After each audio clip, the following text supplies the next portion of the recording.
Hi, I'm Michael Hardigan of Astrology. This video is going to take a little look at the hidden workings and value of astrology. So, the parts of astrology, like planets, signs, houses, aspects, these parts of astrology that comprise every astrological chart, they form the basis of a language. So I want to look at astrology as a language. And just like characters of an alphabet form the basis of a language of words and ideas, the language of astrology is used to understand and talk very specifically about the patterns of human experience, as well as what makes every individual unique. If we look at the mystical writings of the world, one of the concepts that's always been given the very highest import is this idea of oneness, non-duality, or wholeness. And wholeness has the same root as holy. It's a Proto-Indo-European root. And things were always holy because they contained everything without missing any part. They weren't holy because they were all good and no bad. They were holy because they were complete, and that made them perfect. And this idea of oneness, this idea of non-duality, this idea of wholeness, it's always expressed in the mystical writings of the entire world as something that language can't contain. Language doesn't have the ability to convey this, but language can only point to it, like a finger to the moon. Through experience only, through experience alone, we can come to understand this truth of oneness, the truth of non-duality for ourselves. And in this way, it's said that people become wise or realized. But that's one of the differences between knowledge and wisdom. Knowledge is contained, transmitted, known, and understood in words, in language. And wisdom is a matter of lived experience. Often in that realm beyond words. Lived experience in the realm of the non-dual or whole.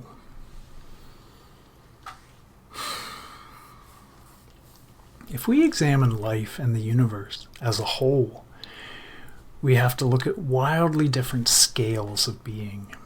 And when we do, we find fractal harmony. We find self-similarity across these scales. From, for example, atoms to solar systems to galaxies, we see the same mechanics at work. Fractals are theoretically infinitely recursive, infinitely self-similar. But from a human point of view, we can see a smaller world of parts, of cells, of molecules, of atoms. We call this the microcosm. We can see a bigger world of planets, stars, black holes, nebulae, galaxies. We call that the macro-cosm. And then you can call the realm of human life a mezzo-cosm. So we have these three levels of existence, just roughly speaking, from the human point of view. The mystics, the authors, and the subjects, in many cases, of the mystery school writings, the spiritual writings, the mystical writings that I referenced before, all of these people say that the whole cosmos is dancing as one thing, with sympathetic relationships that can be observed across those scales, the microcosmic, the mesocosm, and the macrocosmic scale. There are things that, as they happen on a larger scale, also happen on a smaller scale. Holistic approaches to physics, economics, sociology, just to name a couple, just to pull a handful of words out of a big hat.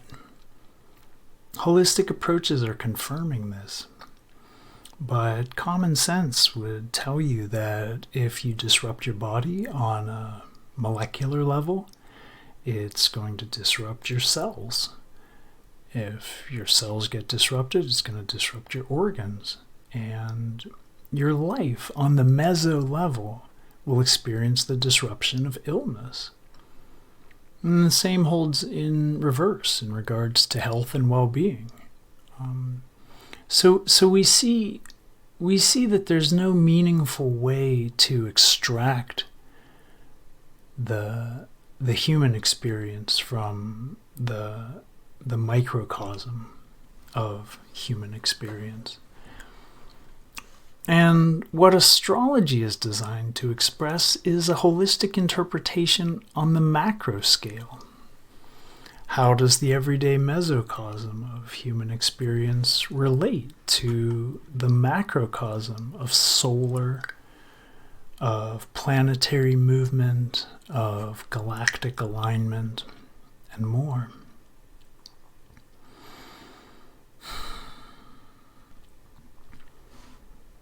Whether we organize our understanding of astrology around one culture's map or another, a tropical zodiac, a sidereal zodiac, an understanding that leans toward fate or free will, the value in astrology universally lies in providing us with a measure, providing us with a language with which to express and explore the archetypes and dimensions of human experience, of the psyche, and of our relationship to the larger cycles of the cosmos. This is so valuable.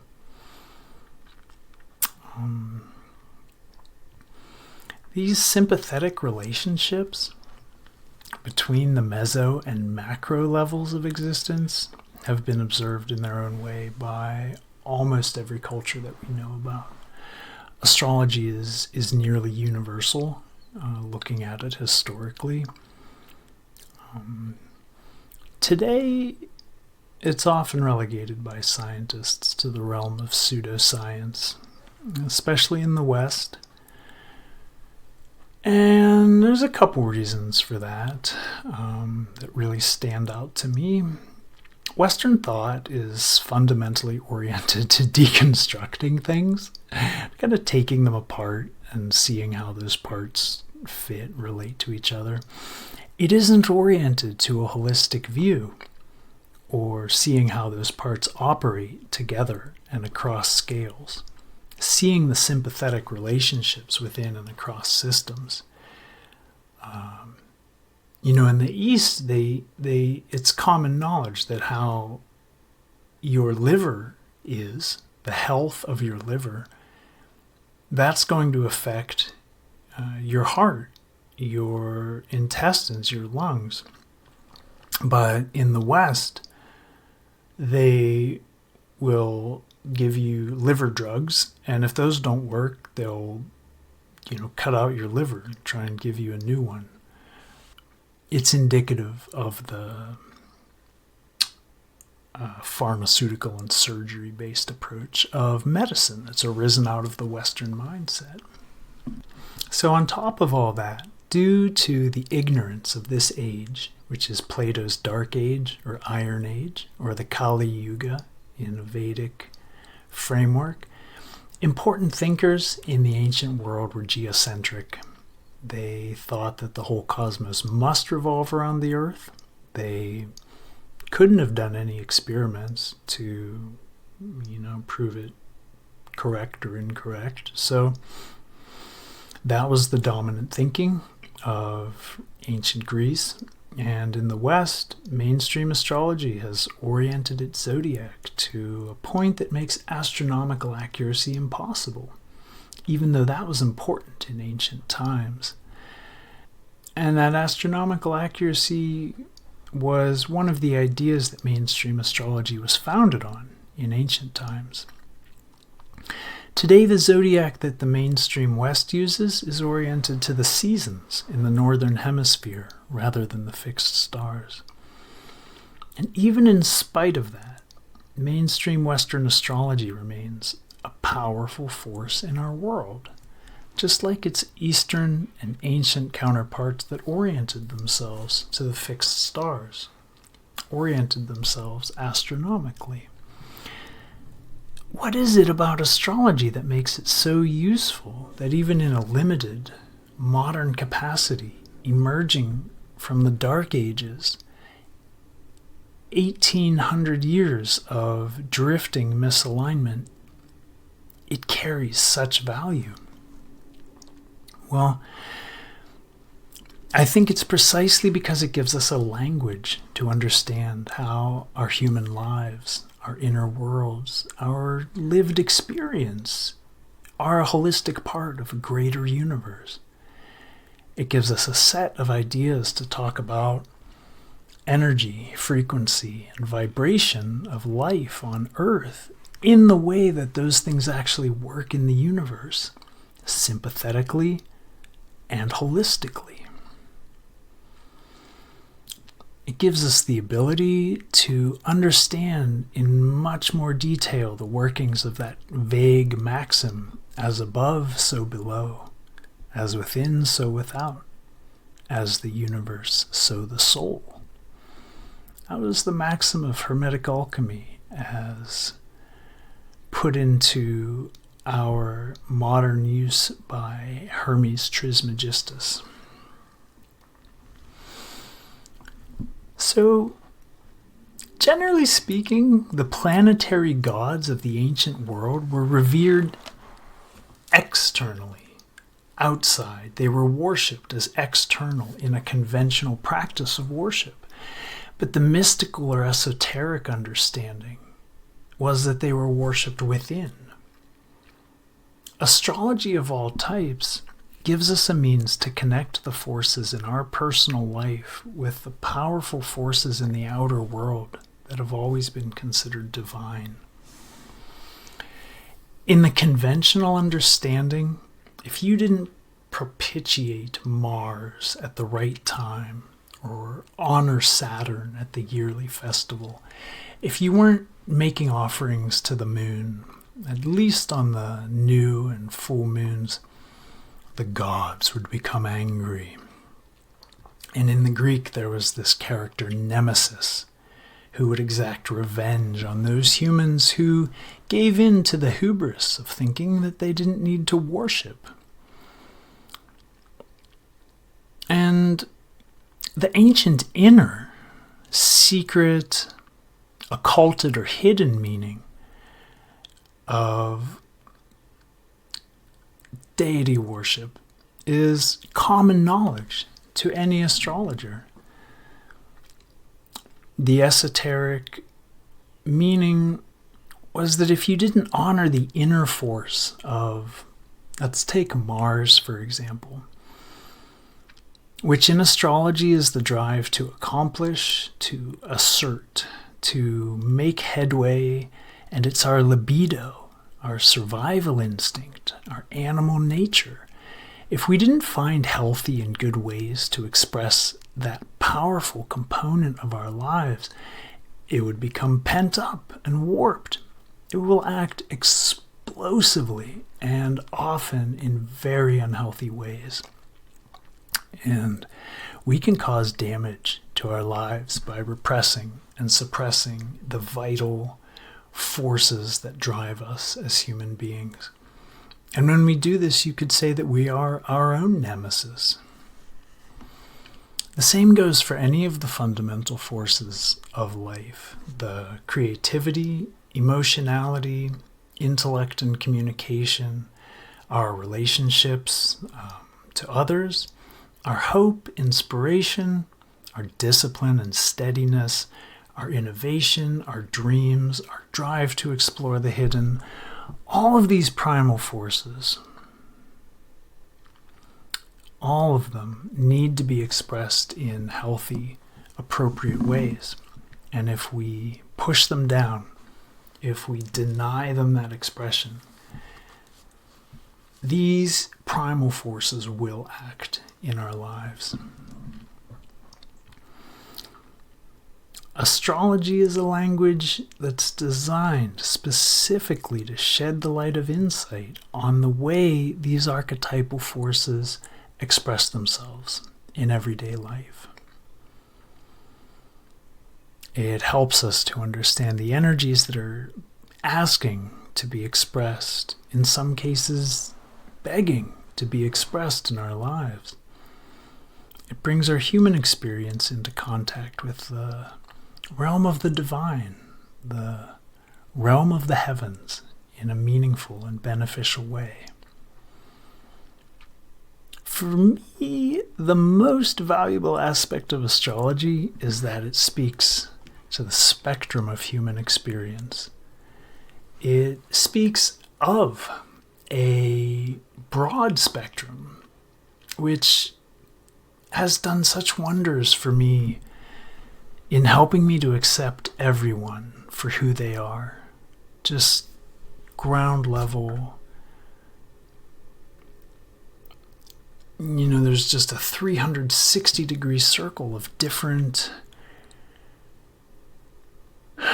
traits, different points of view, different ways of interpreting reality, different proclivities, different expressions of humanity, all of them equally valid. So, just to sum it up, I think astrology is a tool for those of us who want to meet life on life's terms, who want to meet others where and as they are naturally, and to find understanding and healthy expression of the various forces and urges that drive us as humans. And this is something that astrology of all types can offer. This is universal, whether you get into Vedic astrology, tropical, mainstream Western astrology. I practice sidereal Western astrology called true sidereal astrology. And, there are medieval astrology, Hellenistic astrology, Mayan astrology, Chinese, Tibetan, all of these sciences will provide that measure, that language, that angle of approach to access our relationship with the greater world in a meaningful way. And there are more benefits to that than I could possibly list. I want to keep this video short and just talk very briefly about the value of astrology across different systems. So thank you, everybody, for watching, and I'll see you next time.